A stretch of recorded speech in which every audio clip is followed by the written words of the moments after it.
ইলিশ মাছের মাথা দিয়ে অনেক রকম সবজি রান্না করা যায়। আমার কাছে ইলিশ মাছের মাথা দিয়ে বা ইলিশ মাছ দিয়ে কচুরমুখী কাঁচা কলা যেটাই রান্না করি সেটাই মজা লাগে।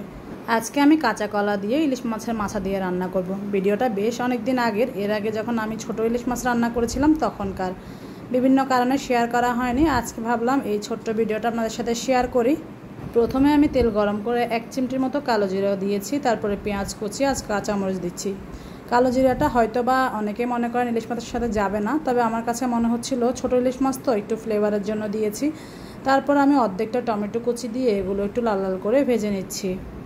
কলাটা রান্না করা খুব দরকার ছিল, বাসায় চিংড়ি মাছ ছিল না, ভাবলাম কলা আর ইলিশ মাছ দিয়ে রান্না করলে যার জন্য রান্না করব সে খেতে পারবে। সামান্য একটু হলুদের গুঁড়া দিয়ে খুব সুন্দর করে ভেজে নিয়েছি। দেখেন হলুদটা আগে ভেজে নেওয়ার কারণে কালারটা কত সুন্দর এসেছে। এখন আমি ছোট্ট 2টা ইলিশ মাছের মাথা দিয়ে নিয়েছি। আমি কলাও কেটে নিয়েছি 2টা, শুধু 2টা কলা রান্না করব।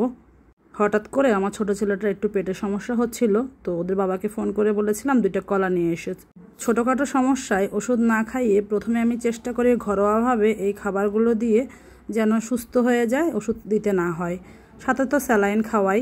কাঁচা কলা বা ডাবের পানি অথবা আনার এগুলো দিয়ে প্রথমে ট্রাই করি। জাউ ভাত এসব দিয়ে যদি হয়ে যায় তাহলে আর ওষুধ খাওয়াতে হয় না, আর হালকা পাতলা প্রবলেম হলে এগুলো দিয়ে খাওয়ালে হয়ে যায়। তো আমি পানি দিয়ে মশলাটা খুব ভালো করে কষিয়ে নিলাম। আর আমি কলাটা কেটে হলুদ পানিতে ভিজিয়ে রেখেছিলাম। দেখতে পাচ্ছেন একদমই কালো হয়নি, আমি অনেকক্ষণ আগে কেটে রেখেছি। কলা সাধারণত কেটে এমনি রেখে দিলে কালো হয়ে যায়, দেখতে একদমই ভালো লাগে না, খাওয়ারও রুচি হয় না। তো কলা যখন রান্না করব তখন আমি সবসময় এভাবে কেটে হলুদ পানিতে ভিজিয়ে রাখি, তাহলে আর কালচে ভাবটা একদমই আসে না, হলুদ হলুদ একটা ভাব আসে। অনেকে কী করে কলা ভাপিয়ে পানি ফেলে দেয়, সেটা করার একদমই দরকার নেই। এভাবে করলে কলার কালারটা সুন্দর থাকবে। কলাগুলো দিয়ে আমি ভালো করে মিশিয়ে নিচ্ছি। এই রান্নায় আমি মশলাটা খুব কম ব্যবহার করেছি। ঝালের জন্য কাঁচামরিচ দিয়েছি, তাও সামান্যই, আর কালারের জন্য হলুদ, এছাড়া আর তেমন কোনো শুকনো মশলা আমি ব্যবহার করিনি। এখন আমি নেড়েচেড়ে মাথার সাথে কলাগুলো ভালো করে মিশিয়ে নিচ্ছি।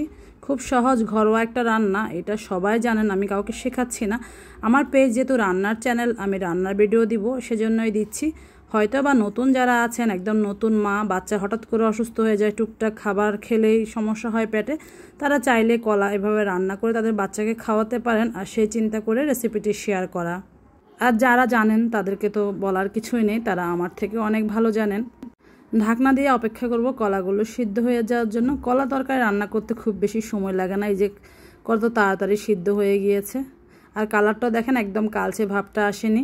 অনেক বাচ্চারাই কলা খেতে পছন্দ করে, আলুর মতো লাগে তো খেতে। আমার বাচ্চারাও মোটামুটি পছন্দ করে, আর ওদেরকে যখন এভাবে কম মশলা কম ঝালে রান্না করে দিই তখন ওরা খেয়ে নেয়। রান্না আমার হয়ে গিয়েছে, এখন আমি নামিয়ে নিব। আজকের রেসিপিটি আপনাদের কাছে কেমন লেগেছে অবশ্যই জানাবেন। সবাই ভালো থাকবেন, আল্লাহ হাফেজ।